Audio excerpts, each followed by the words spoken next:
look, if you want trust in institutions, and I definitely do. I do. I grew up trusting institutions. I don't now. That's their fault, not mine.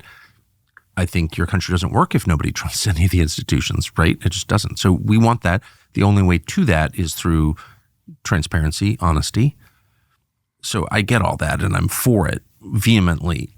I guess what I'm saying is the people who've been administering the system and benefiting from it are completely freaked out, right? That's why they're trying to stop Tulsi.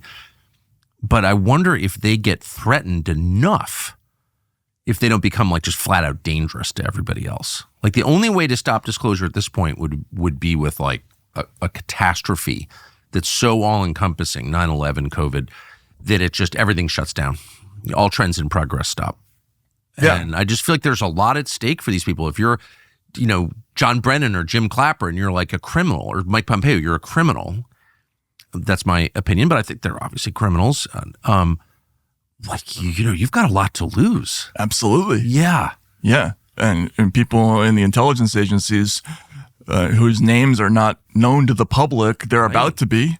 Exactly. And, that we don't know what that's going to result in, what impact that's going to have. Well, so this was my thinking about, the period between the election and the inauguration this week. I think that's one of the reasons that Tony Blinken was pushing so hard for a real war, trying to kill Putin, for example, which the Biden administration did. They tried to kill Putin. Really? Yes, they did. Wow.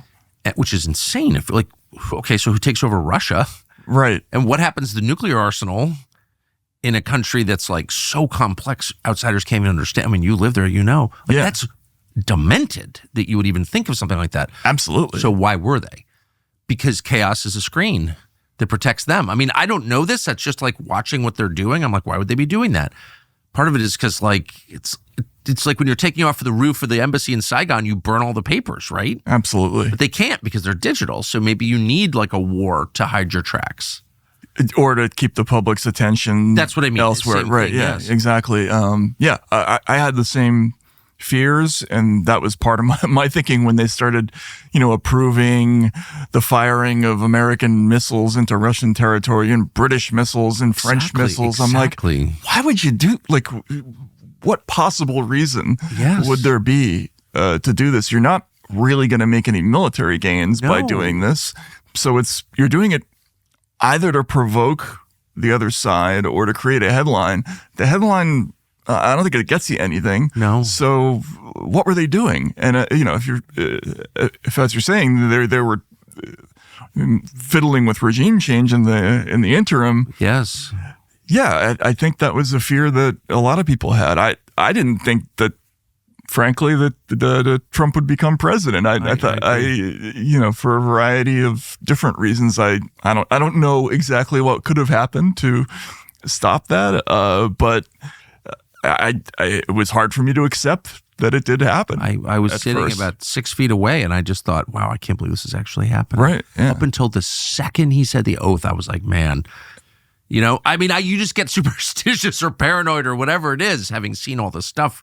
And I was embarrassed to have those thoughts. I agree. I totally agree. I was like, wow, I'm becoming crazy. Yeah. But it's not totally crazy when you see the pattern. So, but I guess the point I would make is it's like the process has not unfolded fully yet. So like there's still a lot that we don't know. Disclosure is, as you've said, like imminent. And that sets up an incentive for the people being exposed to do something really crazy. With Donald Trump returning to the White House, this country has a unique opportunity, maybe our last opportunity, to save ourselves from the anti-American and anti-human left. But our efforts may be stymied by the deep state. That's what happened to the first Trump term. Permanent Washington stands in the way of all efforts to improve the lives of ordinary Americans. And right now they are scheming to do the same thing to the second Trump administration. They are determined to keep their stranglehold on power, regardless of elections, anti-democratically. That is a fact. So what do you do to fight them? How do you defeat the deep state? Well, one way you can is by supporting the Heritage Foundation, which is in Washington and understands exactly how it works in such a way that they're a threat and they're under attack. You know who's effective because they're the ones under attack. Heritage has a comprehensive plan to dismantle permanent Washington and restore the country to its democratic foundations. It's important. Visit heritage.org/Tucker to learn more and to support this critical effort. And when you make a gift today, you get a free pocket constitution to make certain that you are equipped with the founding principles on your person at all times. It's amazing to read it. Again, that's heritage.org/Tucker. It does, but I think the moment is past. Good. For the real, like there was a moment where they could have installed, a European style regime to stop misinformation. This is the new trend, right? Remember the hurricanes happened and immediately FEMA's talking about setting up an anti-misinformation center, right? It just happened in California. So fucking crazy. Right? I mean, the fact that Gavin Newsom had time to try to come up with a state bureau for protecting my reputation. But they could really have done that. They could have basically put a net over everything with, that's the thing that's scary about the European situation is they already have that massive infrastructure in place to completely control the flow of information, what people see, what people don't see. They can punish people who step out of line.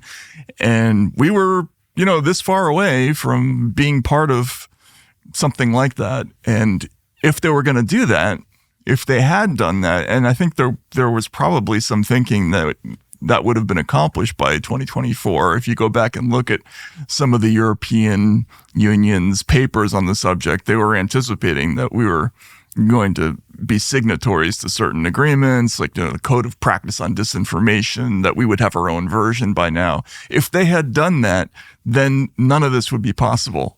All these independent outlets, they could scream to high heavens, but no one would see it. It would be like, No, it's totally right. Right? I mean, you know this because when you were doing shows about COVID, well, now we can look behind the scenes and see that the White House was demanding that Facebook dial it down. They turned it down to 50%. I mean, that's in print. I mean, what did you think when you saw that, by the way? I totally ignored it. I ignore all coverage that in any way pertains to me. I don't want to become self-conscious. So I didn't spend, 1 second thinking about it. I've had a couple other things, and one other thing in particular in the last year that was like so shocking. I never thought about it again because you just don't. I'm sure you've been through this. You were, speaking of mistreated, I'm not going to bring it up, but you were identified as disobedient, and they tried to end you. I watched it. Yeah, so you shrug it off or whatever, but you shrug it off. But from my perspective, it's always, you see things clearly when you're looking at someone else's life. Sure, absolutely. I didn't even know you at the time. I was like, why are they trying to kill this guy? And, yeah. Right. Well, they were. And that's my interpretation of it anyway. But you can't brood on it. No, but the fact that the mechanics, they were trying to install the mechanisms by which all this stuff would have been locked down. And we saw during the COVID period how effective it was. Yes. Look, the new head of the NIH, Jay Bhattacharya, we mostly didn't hear about his research, right? This is the guy who can you believe Jay Bhattacharya, who I love, who's a thoroughly decent man, by the way, in addition to being right on the science, but he's a decent guy. He's like the sweetest guy in the world. Yes, yeah, no, absolutely. He's the head of NIH? Yeah, I know. Isn't that amazing? Kidding. Yeah. He goes from being censored to being the head of NIH. It's an amazing transition, but the thing that's so extraordinary about it is America would have had a completely different idea about lockdowns if they had understood how infectious the disease was, how fruitless it was to try to physically prevent people from, getting infected, and how unlikely that was to succeed, and how, compared to all the other negatives that could have happened from keeping people at home and everything like that, like they wouldn't have made that decision going forward, but they were able to effectively suppress that point of view, which is really scary, right? I mean, there was real research out there, and most people didn't see it. I didn't see it until a year and a half later. No, I know. Right? I know. So, and that's what could happen. That's what could have happened with all this stuff.